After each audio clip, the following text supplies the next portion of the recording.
আসন পুনর্বহালের দাবিতে ফরিদপুরে মহাসড়ক অবরোধ, থানায় হামলা ভাঙচুর, যানবাহন বন্ধে জনভোগান্তি।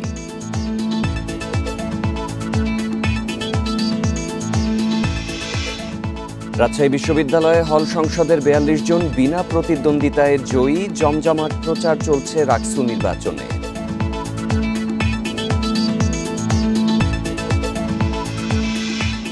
চাকসু নির্বাচনে দ্বিতীয় দিনের মতো চলছে মনোনয়নপত্র বিতরণের কাজ, যাচাই বাছাই বৃহস্পতিবার।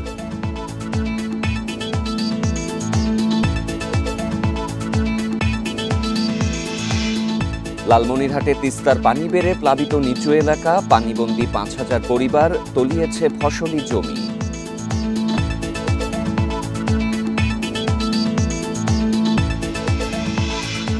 হবিগঞ্জের রশিদপুরে গ্যাস ক্ষেত্র থেকে দৈনিক ৮০ লাখ ঘনফুট গ্যাস সরবরাহ শুরু, যুক্ত হচ্ছে জাতীয় সঞ্চালন লাইনে।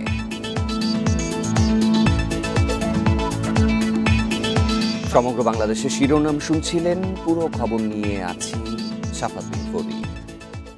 ফরিদপুর ৪ আসনের সীমানা পুনর্বহালের দাবিতে ভাঙ্গা থানায় হামলা করে পুলিশের গাড়ি ভাঙচুর, উপজেলা পরিষদ ও নির্বাচন অফিসে হামলা, ভাঙচুর ও অগ্নিসংযোগ করেছেন বিক্ষুব্ধরা। এছাড়া ফরিদপুর, বরিশাল ও ঢাকা খুলনা মহাসড়ক অবরোধ করেন স্থানীয়রা। বেলা 11:30টায় অবরোধ শুরু করে তারা। যান চলাচল বন্ধ থাকায় চরম জনভোগান্তি দেখা দিয়েছে। বিভিন্ন স্থানে সতর্ক অবস্থানে আছে আইন শৃঙ্খলা বাহিনী। এর আগে ঢাকা খুলনা মহাসড়ক অবরোধের চেষ্টা করলে ছত্রভঙ্গ করে দেয় পুলিশ। এছাড়াও ভাঙ্গার হামিরদি বাসস্ট্যান্ডে মানববন্ধন ও বিক্ষোভ কর্মসূচি পালন করে বিক্ষুব্ধ এলাকাবাসী। ওই এলাকা পরিদর্শন করে জেলা পুলিশ সুপার। তিনি জানান, মহাসড়ক অবরোধ করলে কঠোর ব্যবস্থা নেওয়া হবে। এদিকে বাগেরহাটে সংসদীয় আসন পুনর্বহালের দাবিতে সর্বদলীয় সম্মিলিত কমিটির ডাকা সকাল সন্ধ্যা হরতাল চলছে। ভোর ৬টা থেকে শুরু হওয়া হরতালে দূরপাল্লার বাসসহ জেলার ১৬টি অভ্যন্তরীণ রুটে যান চলাচল বন্ধ রয়েছে।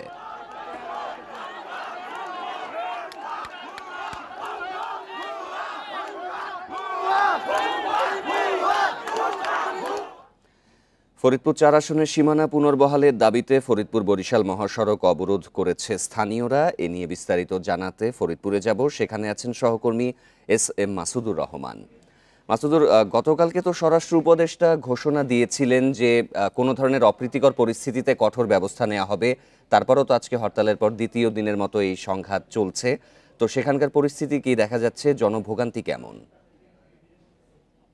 মহাসড়ক অবরোধের কারণে দক্ষিণ অঞ্চলের ২১ জেলার যে প্রবেশদ্বার ভাঙা গোল চত্বর এলাকাতে অবরোধ থাকায় দক্ষিণ পশ্চিমাঞ্চলে যে ঢাকা বরিশাল এবং ফরিদপুর বরিশাল এবং ঢাকা খুলনা মহাসড়ক অবরোধ ছিল, যে কারণে বেলা 11টার পর থেকে, সকালে স্বাভাবিক থাকলেও বেলা 11টার পর থেকে মহাসড়কগুলো বন্ধ করে দেয় আন্দোলনকারীরা। এই সময় বিক্ষিপ্ত এলাকাবাসী প্রশাসনের বাধা উপেক্ষা করে তারা হাজার হাজার জনগণ বিক্ষিপ্ত এই মহাসড়কে নেমে আসে। এরপরে প্রশাসনকে ধাওয়া দিলে প্রশাসন তার কোনো ধরনের সংঘাতে না গিয়ে এড়িয়ে তারা নিরাপদ স্থানে চলে যায়। পরবর্তীতে এই বিক্ষোভকারীরা ভাঙ্গা উপজেলা কার্যালয় এবং ভাঙ্গা থানা ও ভাঙ্গা যে নির্বাচন অফিস সেখানে ভাঙচুর ও অগ্নিসংযোগ সহ হামলা করে। আমরা এখন আছি উপজেলা চত্বরে, যেখানে দেখা গেছে যে বেশ কিছু মোটরসাইকেলে অগ্নিসংযোগ করা হয়েছে এবং প্রত্যেকটা অফিসে ভাঙচুর করা হয়েছে। ইউনো অফিস, নির্বাচন অফিস, হলরুম সহ সমস্ত জায়গা বিক্ষোভকারীরা ভাঙচুর করে। এছাড়া আমরা জানতে পেরেছি, এসে দেখেছি যে কোতোয়ালি ভাঙ্গা থানাতে পুলিশের ৩টি গাড়ি ভাঙচুর করে। হাইওয়ে পুলিশের অফিসেও বিক্ষুব্ধ আন্দোলনকারীরা তারা ভাঙচুর করে তাদের ওখানে থাকা গাড়িগুলা। পরিস্থিতিটা এখনো থমথমে অবস্থায় আছে, আর মহাসড়ক সেটা এখনো বন্ধ আছে। যে কারণে এই যে দুটি ইউনিয়নকে বিভক্ত করে অন্য একটি উপজেলার সাথে সংযুক্ত করা হয়েছে, তার প্রতিবাদে বেশ কয়েকদিন যাবতই এই দুই ইউনিয়নের বাসিন্দারা আন্দোলন করে যাচ্ছে। আন্দোলন দাবি আদায় না হওয়া পর্যন্ত তারা মহাসড়ক অবরোধের ঘোষণা দিয়েছিল। তারা গতকাল সকাল সন্ধ্যা অবরোধ করে দক্ষিণ পশ্চিম অঞ্চলের রেল এবং সড়ক পথ অবরোধ করে রাখে। এরপরে তাদের পূর্ব ঘোষিত সকাল সন্ধ্যা যে অবরোধের কর্মসূচি সেটা পালনের জন্য তারা মহাসড়কে ছিল। এদিকে স্বরাষ্ট্রমন্ত্রীর ঘোষণা অনুযায়ী মহাসড়কে কেউ আহ, জনদুর্ভোগ সৃষ্টি করে কোনো ধরনের কর্মসূচি পালন করলে সেটা কঠোর হস্তে প্রশাসন দমন করবে এমন ঘোষণার পর থেকেই আজ সকাল থেকেই ব্যাপক সংখ্যক নিরাপত্তা বাহিনী, এপিবিএন, সেনাবাহিনী, পুলিশ সহ মহাসড়কে অবস্থান নেয়, যে কারণে সকাল 6টা থেকে 11টা পর্যন্ত এই দক্ষিণ অঞ্চলের যাতায়াতের প্রবেশদ্বার সেটি সচল থাকলেও 11টার পর থেকে আন্দোলনকারীরা ভাঙ্গা বাজার এলাকায় এসে বিক্ষোভ করে। বিক্ষোভে হাজার হাজার এলাকাবাসী লাঠিসোঁটা, দেশীয় অস্ত্র নিয়ে তারা এই অফিস, থানা, ইউএনও অফিস এবং উপজেলার চত্বরে, উপজেলা কার্যালয়ের সকল এই ভাঙচুর করে তারা চলে যায়। এখনো পরিস্থিতি থমথমে আছে। প্রশাসন তাদের এই ক্ষতিগ্রস্ত অফিসগুলো পরিদর্শন করছেন। এই ব্যাপারে গতকালকেও একটি মামলা হয়েছিল যে সর্বদলীয় ঐক্য পরিষদের সমন্বয়ক চেয়ারম্যানকে প্রধান এবং 90 জনের নাম উল্লেখ করে একটি মামলা হয়েছিল, কিন্তু পরিস্থিতি আজকে আবার আন্দোলনের বিক্ষোভ থেকে সংঘর্ষের রূপ নেয়। এই ছিল ফরিদপুরের আসন বিন্যাস নিয়ে যে মহাসড়ক অবরোধ এবং ধ্বংসযজ্ঞের তথ্য। মাসুদুর আমাদের সাথেই থাকবেন। হরতাল কর্মসূচি পালন হচ্ছে বাগেরহাটে, সেখানকার পরিস্থিতি জানাতে যোগ দিচ্ছেন সহকর্মী অলিপ কুমার ঘটক। অলিপ, আজকে তো সকাল থেকে এই হরতাল কর্মসূচি চলছে। ইতোমধ্যে আমরা জানতে পেরেছি যে 16টি অভ্যন্তরীণ রুটে যান চলাচল বন্ধ রয়েছে। সেখানকার এই মুহূর্তে সার্বিক পরিস্থিতি কেমন?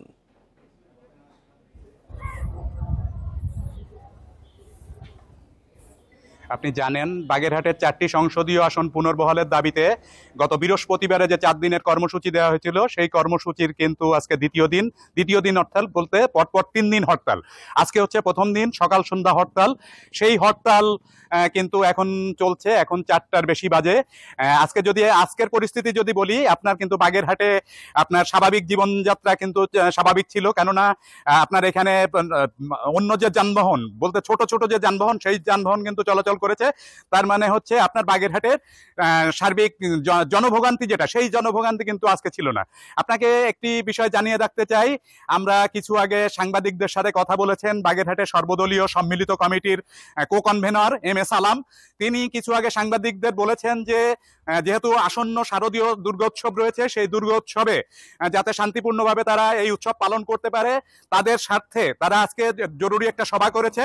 সেই সভা থেকে কিন্তু আগামী যে 2 দিনের যে আধাবেলা হরতাল ছিল, আগামী কাল এবং পরশুদিন, সেই হরতাল কিন্তু প্রত্যাহার করে নেওয়া হয়েছে। তবে এর সাথে কিন্তু 2 দিন কর্মসূচি তারা রেখেছে। সেই কর্মসূচির মধ্যে রয়েছে বাগেরহাট জেলার যে 9টি উপজেলা রয়েছে, সেই উপজেলাগুলোর যে নির্বাচন কমিশন, বলতে নির্বাচন অফিস রয়েছে, সেই অফিসগুলোতে কিন্তু তারা অবস্থান কর্মসূচি পালন করবে। তো আরেকটা বিষয় বলতে চাই, সেটা হচ্ছে যেহেতু বাগেরহাটে এখনো আপনার যেহেতু এই 4টি সংসদীয় আসন দাবি মেনে নেয়নি, তাদের কিন্তু আন্দোলন আগামীতে আরো নতুন কর্মসূচি আসবে, এমনটি কিন্তু জানিয়েছেন আন্দোলনকারীরা। এই ছিল আমার কাছে বাগেরহাটে হরতালের সর্বশেষ খবর। ফরিদপুর ও বাগেরহাট থেকে জানাচ্ছিলেন সহকর্মীরা। রাজশাহী বিশ্ববিদ্যালয় হল সংসদ নির্বাচনে বিনা প্রতিদ্বন্দ্বিতায় 42 জন প্রার্থী নির্বাচিত হয়েছেন। এর মধ্যে মেয়েদের 6টি হলে 39 জন এবং ছেলেদের একটি হলে 3 জন রয়েছেন। সকালে প্রার্থীদের আচরণবিধি নিয়ে আয়োজিত এক সভায় এই তথ্য জানায় রাকসু নির্বাচন কমিশন। বিনা প্রতিদ্বন্দ্বিতায় নির্বাচিতদের মধ্যে বিজয় 24 হলে 3 জন, মন্নুজান হলে 1 জন, রোকেয়া হলে 6 জন, তাপসী রাবেয়া হলে 3 জন, বেগম খালেদা জিয়া হলে 10 জন, বিজয় 24 হলে 3 জন, রহমাতুন্নেসা হলে 9 জন এবং জুলাই 36 হলে 7 জন রয়েছেন। নির্বাচন কমিশন বলছে, যে কোনো মূল্যে সুষ্ঠু ভোট আয়োজনে বদ্ধপরিকর তারা।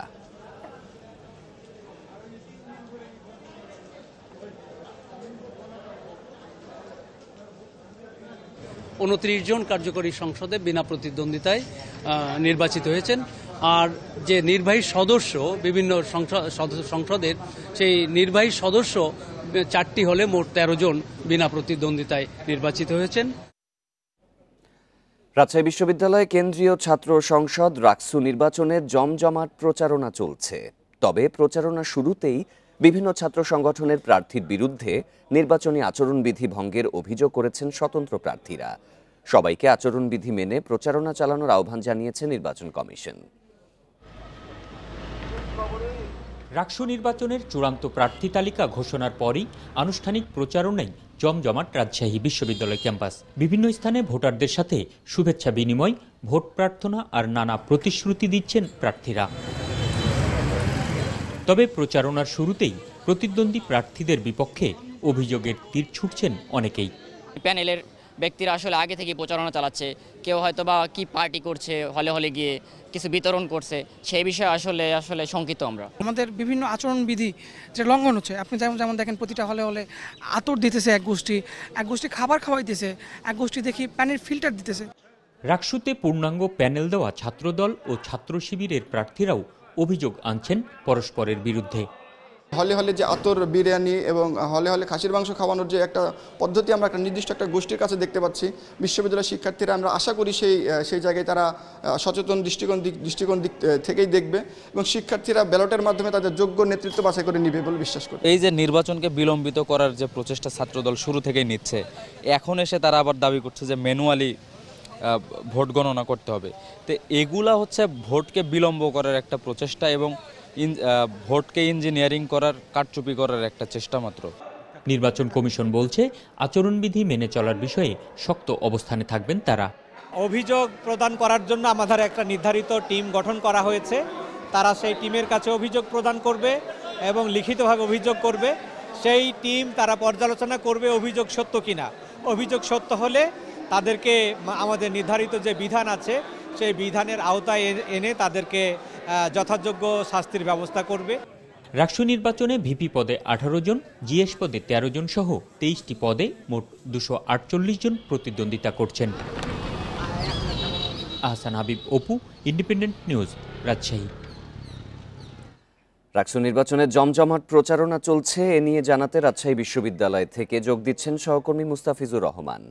মুস্তাফিজ, যারা প্রার্থী রয়েছেন প্রচারণায় আসলে মূল কোন কোন বিষয়ের উপরে তারা আলোকপাত করছেন? নির্বাচনী আচরণবিধি ভঙ্গের কোনো অভিযোগ পাওয়া গেছে কি?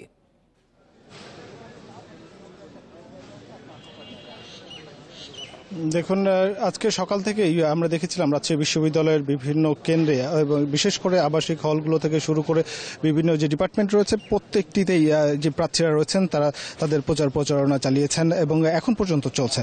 আর রাজশাহী বিশ্ববিদ্যালয়ে যেহেতু আবাসিক 17টি হল রয়েছে, এর রাজশাহী বিশ্ববিদ্যালয়ের শিক্ষার্থীদের একটি বড় অংশ থাকে বিশ্ববিদ্যালয়ের বাইরে, যার ফলে এখানে প্রার্থীরা কিন্তু বিশ্ববিদ্যালয়ের ভিতরে যেমন প্রচারণা চালাচ্ছেন এবং সেই সাথে বিশ্ববিদ্যালয়ের বাইরে যেগুলো এলাকাতে শিক্ষার্থীরা থাকেন সেদিকেও কিন্তু বেশ প্রচারণা চালাচ্ছেন। এখন প্রার্থীদের সবচেয়ে বড় যে বিষয়গুলো দাঁড়িয়েছে যে বহিরাগত শিক্ষার্থীদের নিরাপত্তা, সেই সাথে আবাসনের যে বিষয়গুলো রয়েছে সেগুলো কিন্তু বেশি ফোকাস দিচ্ছেন বা সেগুলোই শিক্ষার্থীদের কাছে তুলে ধরছেন। বিশেষ করে যে যারা ভিপি প্রার্থী রয়েছেন, জিএস পদে লড়াই করছেন, প্রতিদ্বন্দ্বিতা করছেন, ঠিক তারাই কিন্তু এই ধরনের যে প্রতিশ্রুতিগুলো তারা দিচ্ছেন। সেই সাথে রাজশাহী বিশ্ববিদ্যালয় আমরা দেখেছি যে রাকসুতে এখন পর্যন্ত 11টি প্যানেল ঘোষণা করেছে এবং 11টি প্যানেলের যারা প্রতিদ্বন্দ্বিতা করছেন তারা কিন্তু অনেকে দেখেছি যে গ্রুপ ভিত্তিক তারা বিভিন্ন জায়গায় যাচ্ছেন, শিক্ষার্থীদের তাদের যে প্রতিশ্রুতিগুলো আছে সেগুলো তুলে ধরছেন এবং তাদেরকে আকৃষ্ট করার চেষ্টা করছেন, অর্থাৎ নিজেদের ভোট তাদের পক্ষে নিয়ে আসার জন্য চেষ্টা করে যাচ্ছেন। এবং এখন পর্যন্ত যদি বলা যেতে পারে যে রাকসুর কাছে বা নির্বাচন কমিশনের কাছে কেউ কোনো লিখিত অভিযোগ করে নাই, যদিও মৌখিকভাবে অনেকেই বলছেন বা বলার চেষ্টা করছেন যে একে অপরের বিরুদ্ধে কথা বলছেন, প্রভাব বিস্তার করছে এই ধরনের কথা বলছেন বা বাড়তি সুযোগ সুবিধা দিচ্ছে এই ধরনের অভিযোগ করছেন, কিন্তু লিখিত কোনো সুস্পষ্ট অভিযোগ নির্বাচন কমিশনের কাছে আসে না। এবং নির্বাচন কমিশন বলছেন যে তাদের কাছে যদি কোনো লিখিত অভিযোগ কেউ করে থাকেন তাহলে তার ভিত্তিতে তারা ব্যবস্থা নেবেন এবং নির্বাচন আচরণ বিধিতে এই ইস্যুতে তাদের অবস্থান কঠোর অবস্থানে রয়েছে। এবং এটিও কিন্তু আজকে সকালে নির্বাচন কমিশনের সঙ্গে যখন কথা হচ্ছিল তখন তিনি কিন্তু বলছিলেন। এবং সর্বোপরি নির্বাচন কমিশনের পক্ষ থেকে বলা হচ্ছে যে নানা ঘাত প্রতিঘাত পেরিয়ে কিন্তু এই রাকসু নির্বাচনের চূড়ান্ত মুহূর্তে আসা হয়েছে। অর্থাৎ এর আগে আমরা দেখেছিলাম যে রাকসু নির্বাচনের 3 দফা তফসিল পরিবর্তন হয়েছে, নির্বাচনের তারিখ পরিবর্তন হয়েছে, সেই সাথে শিক্ষার্থীদের একাধিক দাবি ছিল সেগুলোও যৌক্তিকতা বিবেচনায় পূরণ করা হয়েছে। এবং সর্বোপরি চূড়ান্ত প্রার্থী তালিকা ঘোষণার পরে এখন ক্যাম্পাস জুড়ে নির্বাচনী একটি আমেজ বিরাজ করছে। তো এখানে নির্বাচন কমিশনের পক্ষ থেকে বলা হচ্ছে যে কোনোভাবেই যেন নির্বাচনের কোনো প্রভাব না পড়ে বা নির্বাচন নিয়ে কোনো প্রশ্ন না উঠে সেই ধরনের প্রচেষ্টা তাদের অব্যাহত রয়েছে। অর্থাৎ সুষ্ঠু নির্বাচন সম্পন্ন করতে তাদের প্রস্তুতি সম্পন্ন করা হয়েছে বলছিলেন নির্বাচন কমিশন। তো রাজশাহী বিশ্ববিদ্যালয় থেকে এই ছিল সর্বশেষ। রাকসু নির্বাচনের প্রচারণার খবর জানাচ্ছিলেন সহকর্মী মুস্তাফিজুর রহমান। আমার দেশ পত্রিকার ভারপ্রাপ্ত সম্পাদক কথা বলছেন, আমরা সরাসরি যাব সেখানে। তারা যে দেশের জন্য জীবন দিল, তাদের সান্ত্বনার জন্য বিচারটা হওয়া দরকার।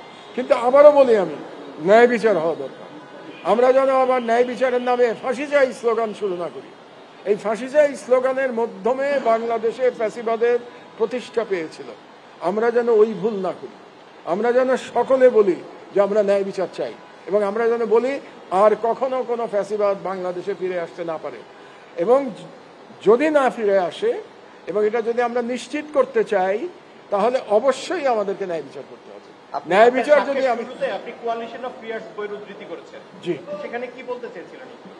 Coalition of coalition, the coalition, বইটার নাম না, দা কোয়ালিশন অফ ইয়ার্স না, the coalition years. The coalition years বইটা প্রণব মুখার্জির লেখা, যিনি ভারতের রাষ্ট্রপতি ছিলেন, পররাষ্ট্রমন্ত্রী ছিলেন। তার সাথে জেনারেল মঈনের একটা মিটিং হয়েছিল 2008 সালের ফেব্রুয়ারি মাসে দিল্লিতে। সেই মিটিংয়ে নির্ধারিত হয়ে গেছিল যে ডিসেম্বরের যে নির্বাচন হবে 2008 সালে, সেই নির্বাচনে শেখ হাসিনাকে ক্ষমতায় আনা হবে, এবং শেখ হাসিনাকে ক্ষমতায় আনার বিনিময়ে জেনারেল মঈন তার চাকরি রক্ষা করবেন, তার সম্পদ রক্ষা করবেন, এবং তিনি নিরাপদে দেশ ছেড়ে চলে যেতে পারবেন, সেফ এক্সিট পাবেন।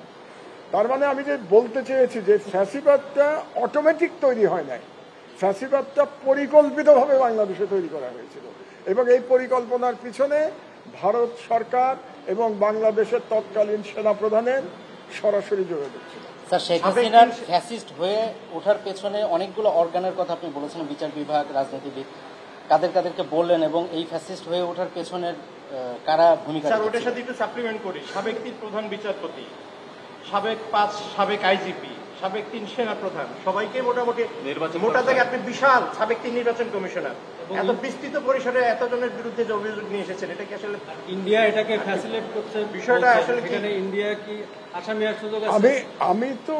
আমি করার কেউ না, আমি একজন ইতিহাসবিদের দৃষ্টিতে, একজন সাংবাদিকের দৃষ্টিতে, লেখকের দৃষ্টিতে আমি লিখেছি, আমি ফ্যাক্ট লিখেছি। এখানে আমি তৈরি করার কেউ না। তো কারণ হচ্ছে যে সাবেক দিন প্রধান যিনি সেনাপ্রধান ছিলেন, তারা তো এরকম ভুয়া একতরফা নির্বাচন মেনে নিয়েছেন। শুধু মেনে নেন নাই, তারা ফ্যাসিলিটেট করেছেন। এমন তো না যে ওই নির্বাচনে সেনাবাহিনী অংশগ্রহণ করে নাই। নির্বাচনে তো সেনাবাহিনী অংশগ্রহণ করেছিল, 2014-তে করেছে, 18-তে করেছে, 24-এ করেছে। তো যদি সেনাবাহিনী অংশগ্রহণ করে থাকে নির্বাচনে, তাহলে তার দায় তো তাকে নিতে হবে। আমি তাদেরকে কিন্তু আমি বলেছি তাদের নৈতিক দায় নিতে হবে। লিগাল দায় তারা নেবেন কি নেবেন না সেটা ভিন্ন আলোচনা, কিন্তু নৈতিক দায় তো অবশ্যই নিতে হবে। তারা তো বলতে পারতেন যে ঠিক আছে আপনি একতরফা নির্বাচন করবেন, আপনি একতরফা নির্বাচন করুন, কিন্তু সেনাবাহিনী এটার সাথে জড়িত থাকবে না। সেটা তো তারা কেউ বলেন নাই। তো এই দায় তারা এড়াবেন কি করে? গণজাগরণ মঞ্চ নিয়ে কি আপনি বলেছেন? বাংলাদেশের অনেকের নাম বলেছেন যারা শেখ হাসিনাকে সহযোগী ছিল, কিন্তু আমরা আশ্চর্যের সাথে লক্ষ্য করেছি আপনি কোনো সাংবাদিকের নাম বলেন। আমরা দেখেছি গণভবনে প্রায় সংবাদ সম্মেলন হতো, সেখানে তারা ফ্যাসিস্ট হিসেবে তৈরি করতে কি ভূমিকা রেখেছে আমরা সবাই দেখি, কিন্তু আপনি এটা কি ইচ্ছা করে এড়িয়ে গেছেন সাংবাদিকদের নাম? আমি একজন পত্রিকার সম্পাদক, আমি মনে করি একজন পত্রিকার সম্পাদক হিসেবে সরাসরি আর একটা সাংবাদিকদের সরাসরি আমার নাম উল্লেখ করাটা ভদ্র আচরণ না। আমার যে পেশা, সেই পেশার প্রতি এটা এক ধরনের কি বলবো, সেই পেশার সাথে এটা যায় না। তবে আপনারা যদি নাম জানতে আগ্রহী হন, তাহলে আমার একটা বই পড়লেই আপনাদের আগ্রহ মিটে যাবে। বইটার নাম হাসিনার ফ্যাসিবাদ নির্বাসন থেকে দেখা। ওই বইতে কিন্তু আমি সাংবাদিকদের নাম বলেছি, কিন্তু আজকে আমি এই সাক্ষ্যে আমি তাদের নাম বলিনি। আর মিডিয়ার কথা যদি বলতে যাই, অধিকাংশ মিডিয়াই তো ফ্যাসিবাদের সহযোগী ভূমিকা পালন করে, এটা তো বলেছি। এবং এটা অধিকাংশ মিডিয়া যদি করে থাকে, তাহলে তারা কারা আপনারা খুব ভালো করে জানেন যে তারা কারা করেছে। মানবতা বিরোধী অপরাধের বিচার প্রক্রিয়া যেভাবে চলছে, আপনি কাছ থেকে এটা দেখছেন, স্টাডি করছেন, আর আজকে নিজেই আসলেন, সব মিলে আপনি সন্তুষ্ট না ঘাটতি আছে? চট্টগ্রাম বিশ্ববিদ্যালয় কেন্দ্রীয় ছাত্র সংসদ চাকসু নির্বাচনের দ্বিতীয় দিনের মতো চলছে মনোনয়নপত্র বিতরণের কাজ। সকাল 10টা থেকে বিভিন্ন পদের জন্য মনোনয়নপত্র সংগ্রহ করছেন প্রার্থীরা। এর আগে রোববার নানা পদে 30 জন প্রার্থী মনোনয়নপত্র সংগ্রহ করেন। দীর্ঘ 36 বছর পর হতে যাওয়া চাকসু নির্বাচন নিয়ে খুশি সাধারণ শিক্ষার্থী ও প্রার্থীরা। রোববার সকাল থেকে শুরু হয় চাকসু নির্বাচনের মনোনয়নপত্র বিতরণ, যা চলবে কাল পর্যন্ত। যাচাই বাছাই হবে 18 সেপ্টেম্বর। চাকসু নির্বাচনে চূড়ান্ত ভোটার তালিকা প্রকাশ করেছে নির্বাচন কমিশন। মোট ভোটার 27,634 জন। 21শে সেপ্টেম্বর প্রার্থীদের প্রাথমিক তালিকা ও 25শে সেপ্টেম্বর চূড়ান্ত তালিকা প্রকাশ করা হবে। আগামী 12 অক্টোবর হবে ভোট গ্রহণ।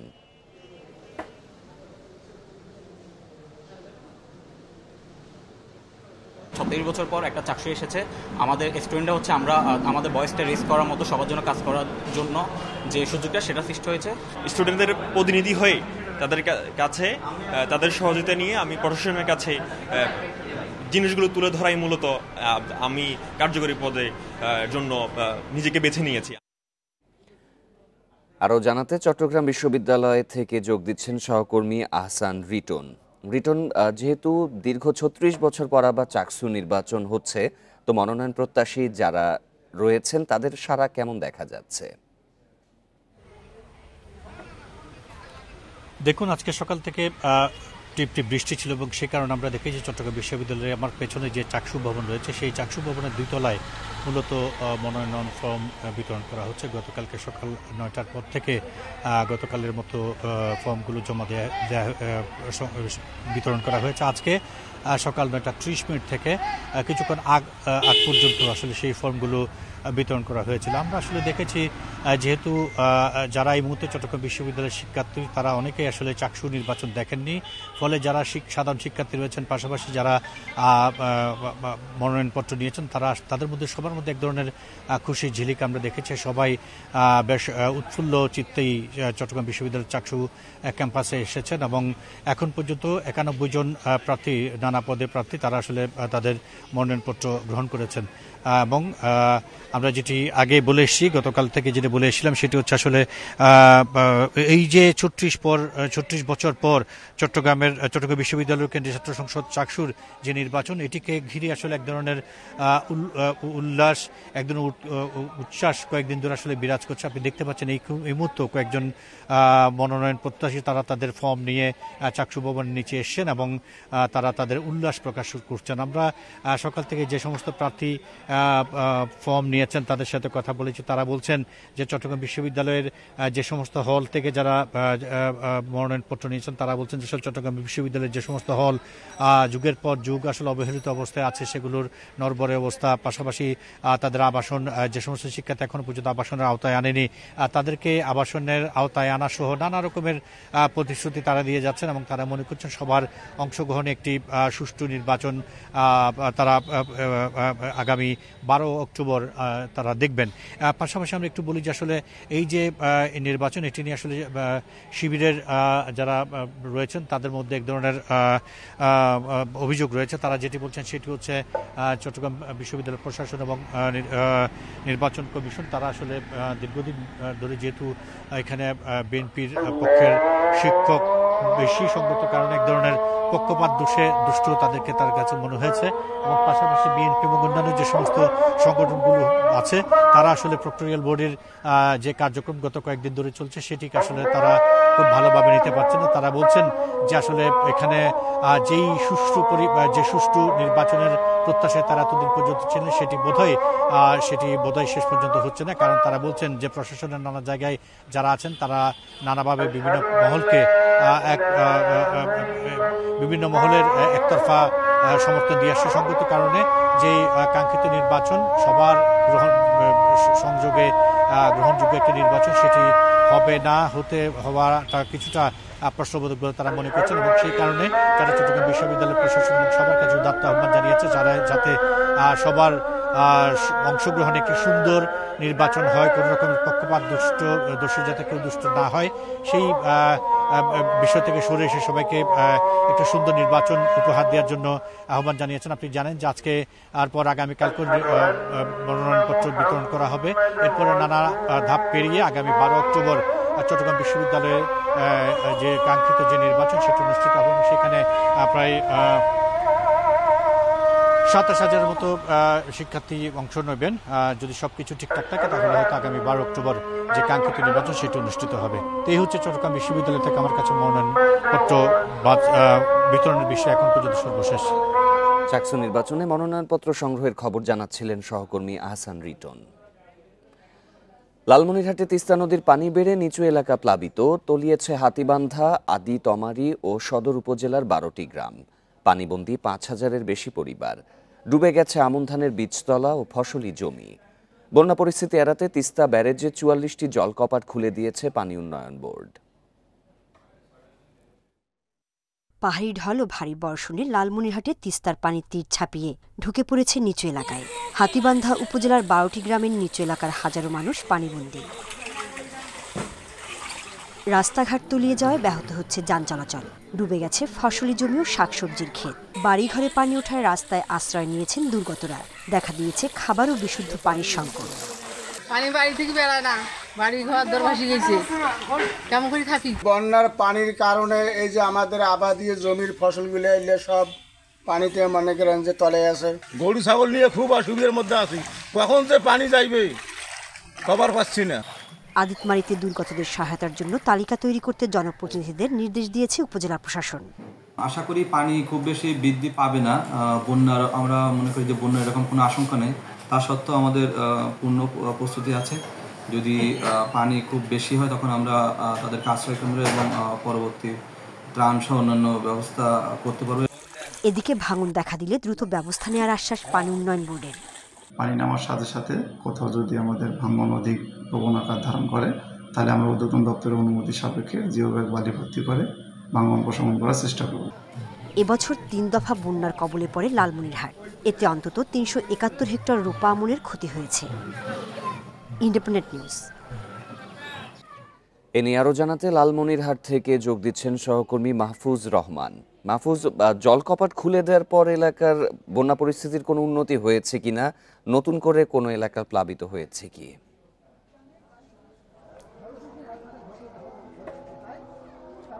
দেখুন, বন্যা পরিস্থিতি যেমন আমরা যদি বলি যে তিস্তা ব্যারেজ এলাকায় বন্যা গতকাল যে ভারতের অভ্যন্তরে থেকে হুহু করে পানি ঢোকার পর কিন্তু ৪৪টি গেট খুলে দেওয়া হয়েছিল।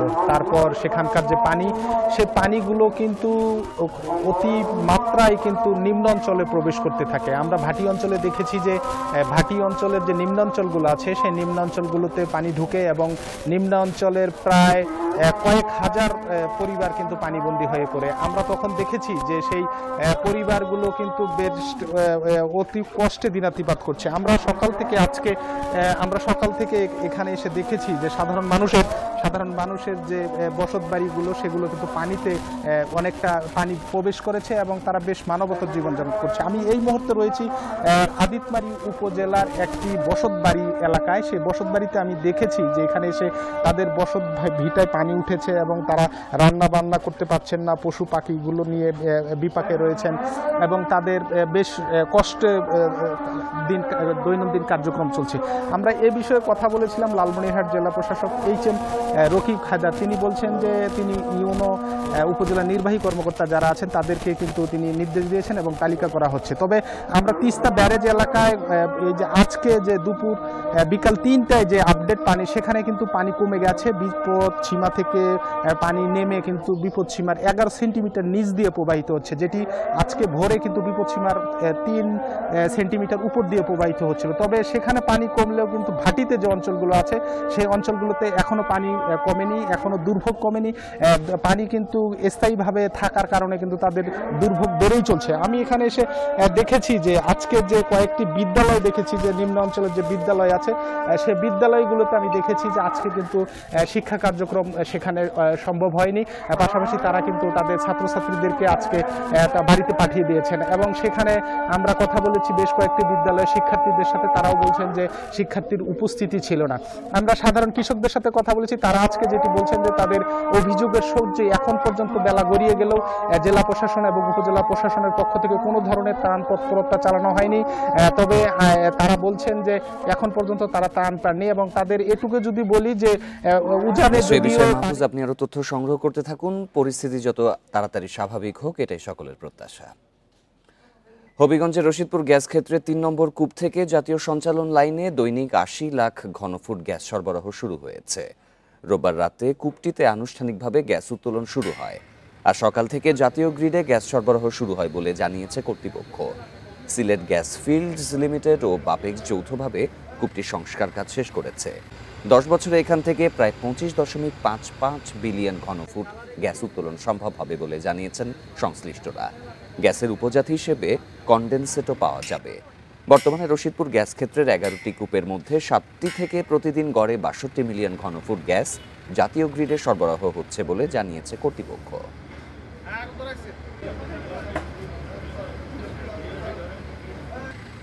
বরিশালের হিজলায় এক তরুণীকে ধর্ষণ ও হত্যার পর মরদেহ গুমের অভিযোগে 2 আসামির মৃত্যুদণ্ড দিয়েছে আদালত। দুপুরে বরিশাল নারী ও শিশু নির্যাতন দমন ট্রাইব্যুনালের বিচারক মোহাম্মদ রকিবুল ইসলাম এই রায় ঘোষণা করেন। এ সময় আসামিরা আদালতে উপস্থিত ছিলেন। রাষ্ট্রপক্ষের আইনজীবী মোহাম্মদ মুখলেসুর রহমান বাচ্চু জানান, 2013 সালের 28শে জুলাই বাড়ি ফেরার পথে জোরপূর্বক ধর্ষণের পর মরদেহ খালে ফেলে দেয় আসামিরা। ঘটনার পরও তরুণীর মামা মুক্তার হোসেন বাদী হয়ে মামলা করেন। তদন্ত শেষে পুলিশ আদালতে চার্জশিট প্রদান করে। আদালতে মোট 18 জনের সাক্ষ্য গ্রহণের পর আজ এই রায় ঘোষণা করে।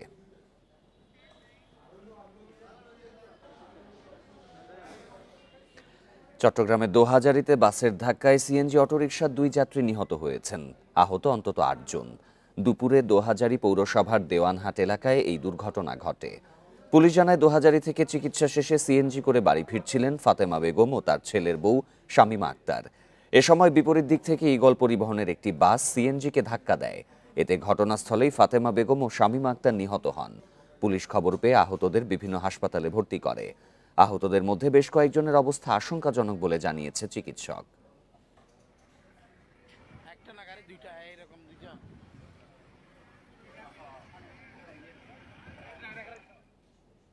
দিনাজপুরের হিলিতে সড়কে কার্পেটিংয়ের একদিনের মাথায় উঠে যাচ্ছে পিচ। নিম্নমানের কাজের কারণে এই অবস্থা, অভিযোগ স্থানীয়দের। তারা জানায়, হিলি বিরামপুর সড়কের লোহাচড়া মোড় থেকে 1.5 কিলোমিটার সড়ক সংস্কার করে ঠিকাদারি প্রতিষ্ঠান মতিন এন্টারপ্রাইজ। বৃহস্পতিবার সড়ক কার্পেটিংয়ের কাজ শেষ করে প্রতিষ্ঠানটি, কিন্তু পরদিন থেকে সড়কের বিভিন্ন অংশে ফাটল ধরে পিচ উঠে যাচ্ছে। এ বিষয়ে কথা বলতে রাজি হননি ঠিকাদারি প্রতিষ্ঠানের কেউ। তবে এলজিডির কর্মকর্তারা বলছেন, দ্রুতই ঠিকাদারের বিরুদ্ধে ব্যবস্থা নেওয়া হবে।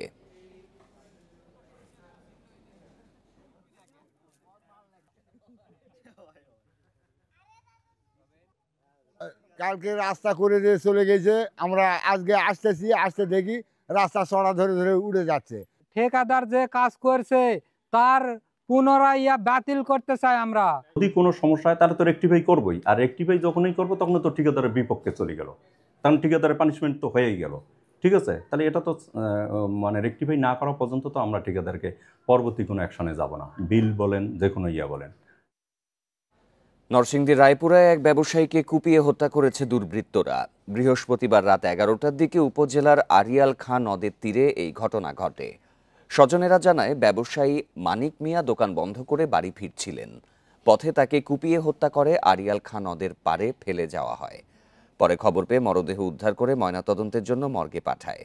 জড়িতদের ধরতে অভিযান চালাচ্ছে পুলিশ। এদিকে পারিবারিক বিরোধের জেরে ছোট ভাইয়ের লাঠির আঘাতে বড় ভাই নিহত হয়েছেন। খবর পেয়ে মরদেহ উদ্ধার করে পুলিশ।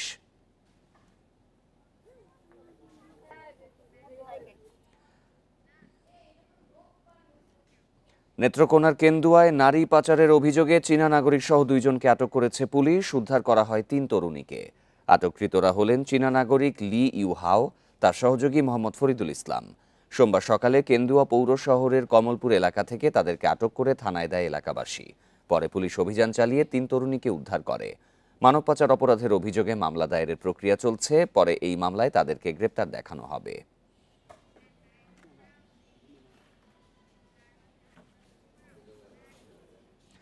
এতিম নেই, তবু সিরাজগঞ্জের মোহাম্মদ আলী শিশু সদনে তুলে নেওয়া হয়েছে 4 বছরের বরাদ্দের টাকা। অন্য মাদ্রাসা শিক্ষার্থীদের এতিম হিসেবে দেখানো হয়। উপজেলা সমাজসেবা অফিসের কর্মীদের যোগসাজশে ভুয়া বিল ভাউচার তৈরিরও উঠেছে অভিযোগ। এ বিষয়ে সদুত্তর মেলেনি কর্মকর্তার। আর পলাতক শিশু সদনের সভাপতি ও সেক্রেটারি। সিরাজগঞ্জের কাজীপুরে প্রায় 29 বছর আগে প্রতিষ্ঠিত হয় মোহাম্মদ আলী শিশু সদন। জেলার সমাজসেবা অফিস থেকে নিবন্ধিত হলেও 2020 সাল থেকে এতিম কোনো শিশু নেই সেখানে। ধুলো জমে থাকা দরজায় ঝুলছে তালা, বারান্দায় স্তূপ করে রাখা খড় লাকড়ি, নেই শিক্ষকের উপস্থিতিও।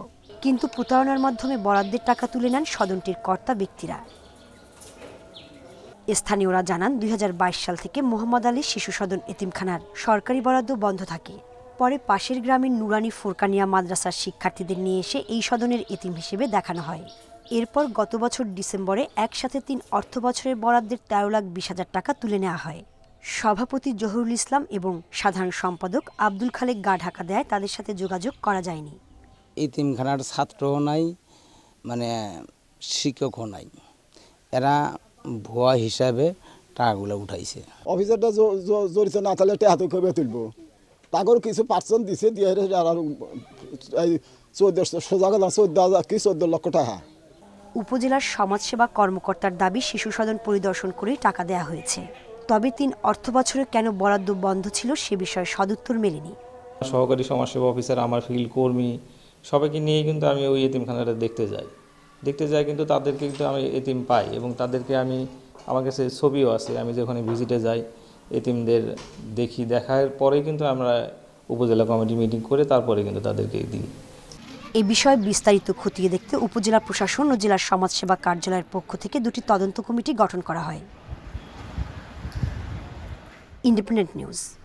অবৈধ কারেন্ট জাল ব্যবহার বন্ধে সরকার কঠোর অবস্থানে রয়েছে বলে মন্তব্য করেছেন মৎস্য ও প্রাণী সম্পদ উপদেষ্টা ফরিদা আক্তার। দুপুরে কুড়িগ্রামে জেলা প্রশাসকের কার্যালয়ে সাংবাদিকদের সাথে মত বিনিময়কালে তিনি এই মন্তব্য করেন। উপদেষ্টা বলেন, অভিযানের জন্য জনবল ও নৌযানের সংকট রয়েছে।